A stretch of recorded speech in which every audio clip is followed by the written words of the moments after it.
Hello friends and welcome back to the channel. Today I got a big maintenance day coming up. So I've got to cut back all of the plants in the huge ecosystem tank where I have at the moment 24 animal and plant species. So I will cut them back. Let's start with cutting back the plants. So first thing, I always use these professional aquarium scissors, which are super nice because they are longer than normal scissors, and I always keep them clean. I never clean them with any chemical stuff or anything, so I just use those, rinse them with water once I use them, and they are long, so you have a really easy time with cutting back your plants.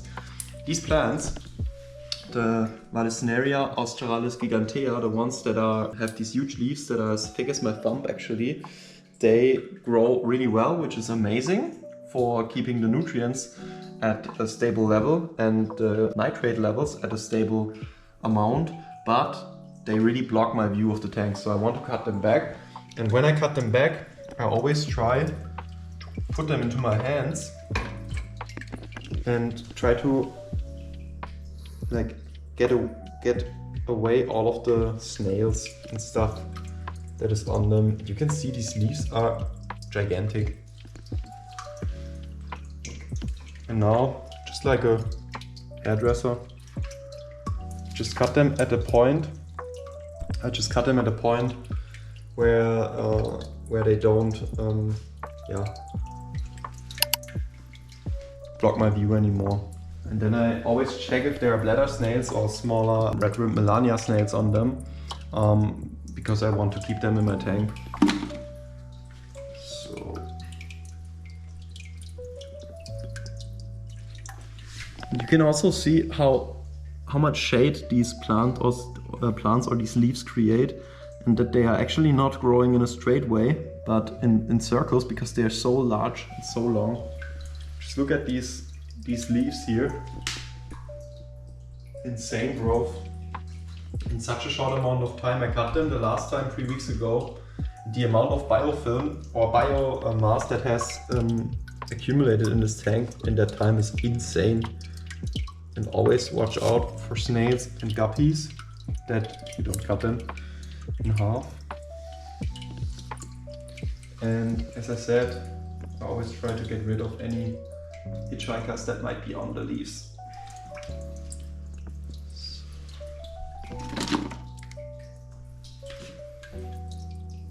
Also some filamentous algae. That's the good thing about these Vallisneria plants. The filamentous algae growth has really slowed down, I would say. Basically, you can only see them here. I will point at it with my scissors. You can see some filamentous algae here and there. And here's a Neocaridina shrimp actually. A red variety with the orange stripe on the back. Absolutely beautiful animal. I put those in a few weeks ago. I will be gentle in putting down the sleeve here, so you can see this little guy. Actually, it's a girl, I think, because she's quite colorful, and I think she's buried already. She has eggs, at least it looks like this from my view here. And the thing with Neocaridina shrimps is that they hide in the first few weeks when you put them in a new tank, especially a tank that is as planted as this one. So I'm really happy to see that he's here now, and that I can also film her. I hope she will get some offspring in the future, and I hope that this guy here won't eat them, because the Black Molly is the boss of this tank, and I think he would have a good time eating them. Yeah, so I think this Neocaridina shrimp here is absolutely beautiful, as well as this natural aquarium that I created for my fish here, at least in my opinion. It's like a little bit like a jungle underwater, and I have to cut back these Vallisneria Australis Gigantia, which, as the name implies, are originally from Australia, and the plant actually grows rapidly in nutrient-rich environments, and it's well known for oxygenation. That means that they produce a high amount of oxygen, which is very beneficial for your aquarium. The same goes for Hygrophila Corymbosa stricta. So yeah, they produce a lot of oxygen, which is of course amazing if you have lots of fish in your tank, which I actually don't, I think. In this tank, considering the size of the tank, I don't have too high bioload. Still, oxygen is always good, you know. We all like to breathe, I think. The humans and the animals, so I think it's amazing that these plants produce high amounts of oxygen. You can really see that I'm trying to get through all of the Vallisneria canopy here. The guppies, they are naturally curious. They have this natural curiosity where they always check what's happening in their tank. And you can also see that they are pretty hungry. I haven't fed them in like maybe 30 hours. Last time yesterday morning, now it's evening, so it's been quite a long time. And yeah, they are getting hungrier and hungrier. Here you can see another impression of the Hygrophila Corymbosa stricta from under the water. And this is actually quite an interesting fact about these plants. They change the shape of their leaves completely when they are submerged underwater versus when they grow out of the water. Like they can grow and will grow out of the water depending on your depth, and their leaf, like both color and shape changes, which I think is very interesting. We not only have normal, like Vallisneria Australis Gigantia, which is this one here, we also have normal Vallisneria or tiger Vallisneria, as they are called in the hobby, and also they produce a lot of shade, and I don't want that, so I will cut off all of those here.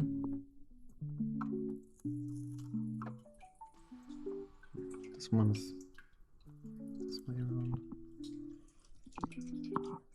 Again, make sure that there's no shrimp or no shrimplet, like baby shrimps, also no snails, because I need those. I have a question for Natural Aquarium 76. Do you name your fish? No. Why not? Why would I? One fish, I have one name for one fish. His name is Cory, and he's like your ex-colleague Cory. No, one of those, but the bigger one. I actually think it's not a man. I think it's a girl.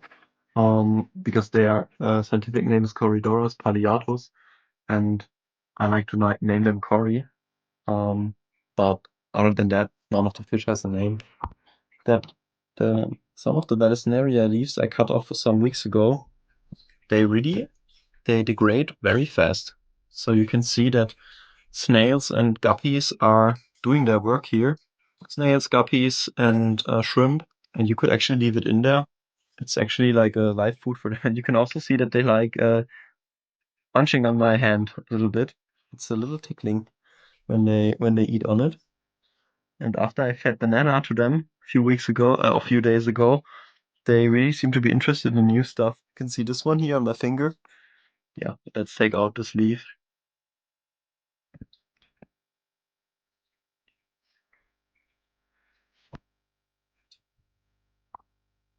Oh yeah, this Vallisneria is also growing quite well. I will leave that one in. Doesn't create too much shade. And interestingly, the Hygrophila Corymbosa stricta are also growing super well. But it's just too much. I think also they block the view a lot by now.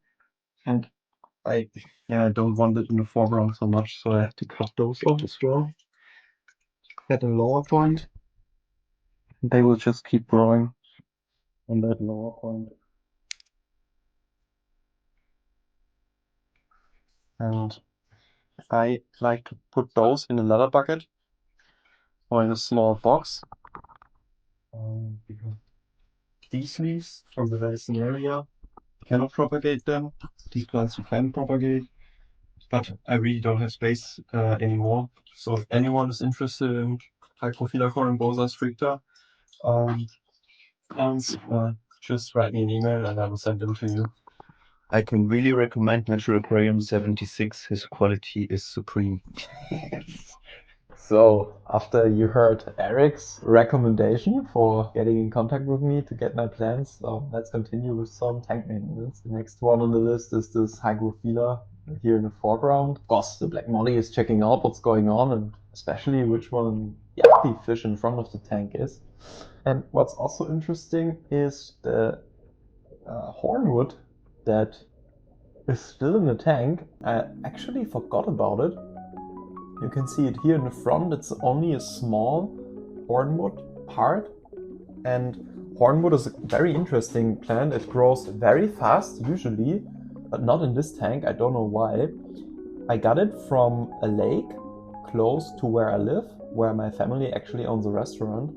So it's very natural basically from Germany.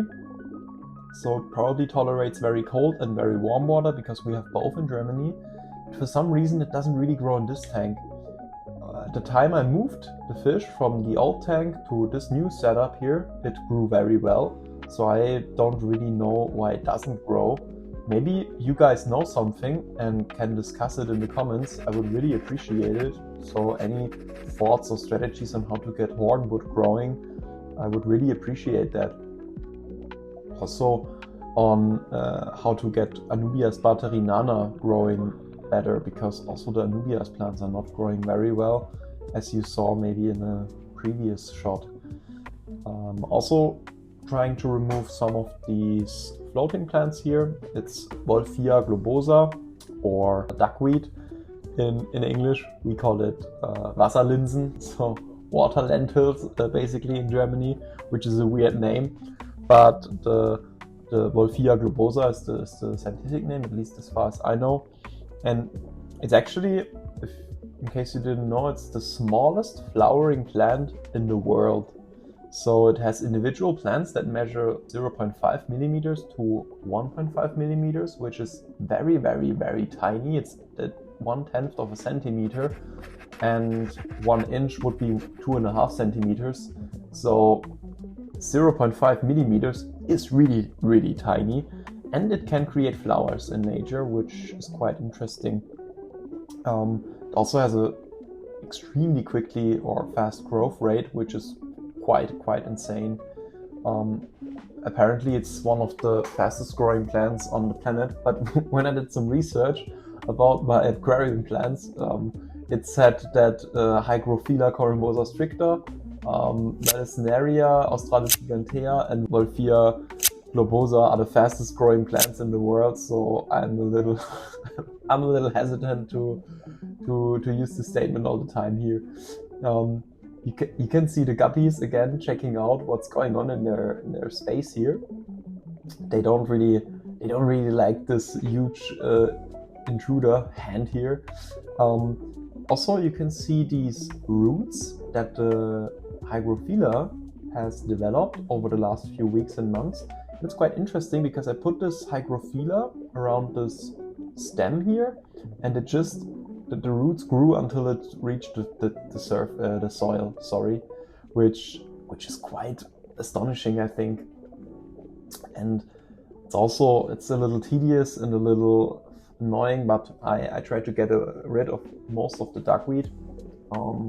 Duckweed builds its own habitat, so to say. There's even some springtails living on the duckweed at the moment.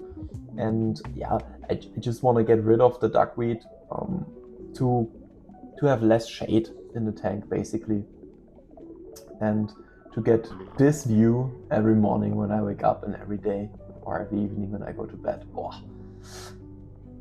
Seriously, if you don't have a tank yet, I think you should really get one. It's not that expensive actually, not even such a tank is expensive. I paid in total like maybe 700 euros for the setup, which would be $800-900, I think, depending on the current exchange rate. And I think it's worth every penny, seriously. Right, let's get away this big chunk of Vallisneria leaves here with one big snap with the scissors. You can also see the beautiful color of the Vallisneria leaves that grow close to the light, and it's quite insane. No, this is a serious chunk of Vallisneria leaves. Wow. But unfortunately, these leaves have to leave the tank.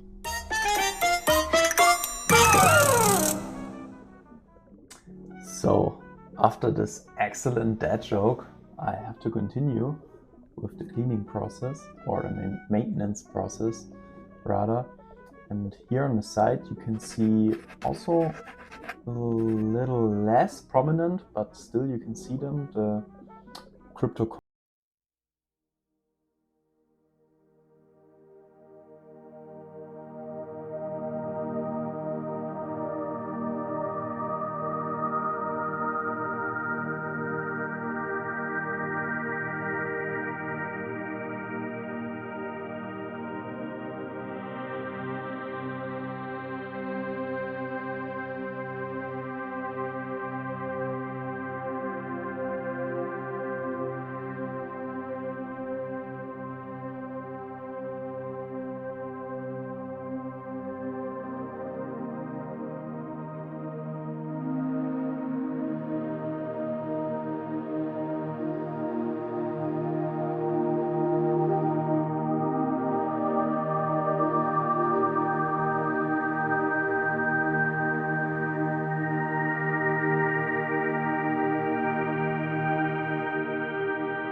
sure that the roots stay intact and that you can really put them deep into the soil.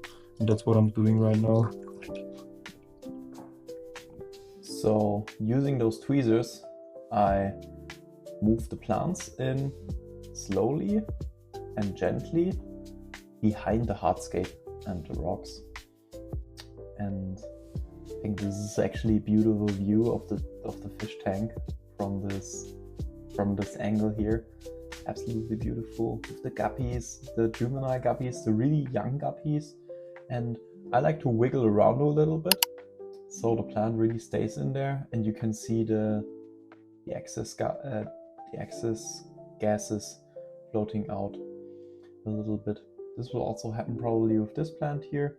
So again, I'm removing this Hygrophila. Yeah, they have to guess it's like methane, probably from some degradation processes in the soil. And again, I prepared the roots in a similar way to the way I did it before. And now I can just move it behind the Cryptocorynes Undulata plants here in the front. And they have developed absolutely stunning leaves, I think. So at the beginning, the leaves were covered in algae, in these black algae and the filamentous algae.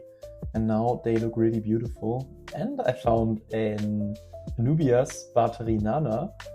Those are really beautiful, and unlike many aquatic plants, Anubias grows best when its rhizome is not buried in the substrate. That's why I glued it to a small rock, and they really grow well on rocks, but also on roots basically.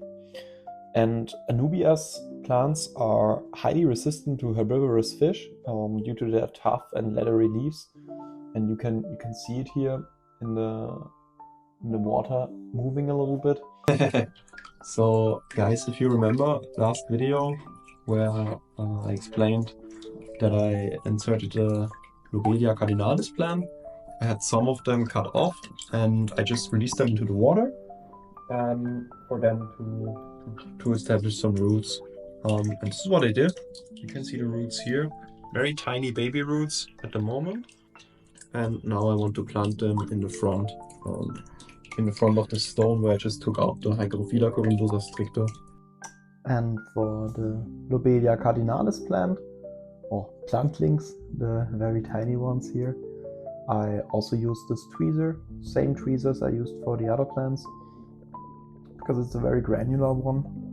I also have a larger one for larger plants, but for these small tiny plants, this is just the perfect size of tweezers.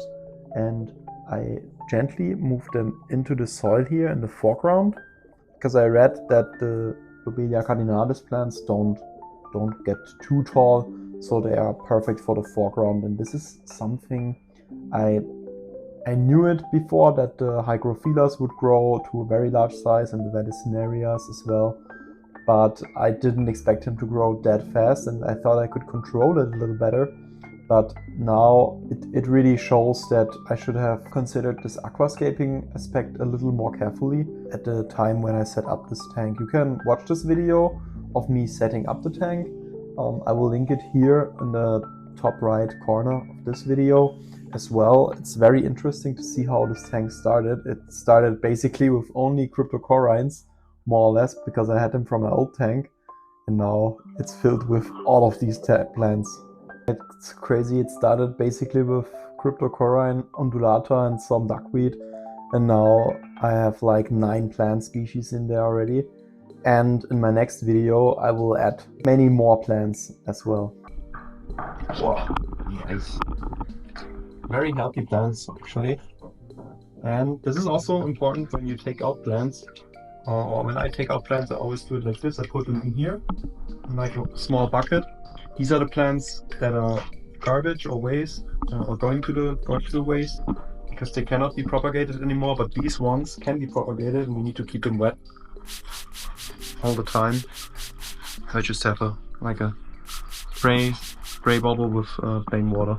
Thank you so much, friends, for watching this video until the end. I would really love and appreciate like and subscribe on my channel. It really helps me a lot.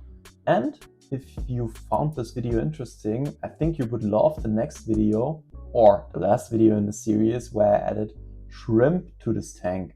I added Neocaridina and Amano shrimp to this tank. You saw one of them in this video. The other ones are still hiding, but they are still in there. I know it. And if you want, you can click on the video on the right hand side now and watch how these shrimps were inserted, and also how I inserted the Lobelia cardinalis plant. You can also check out the video on the left hand side if you want to watch something new.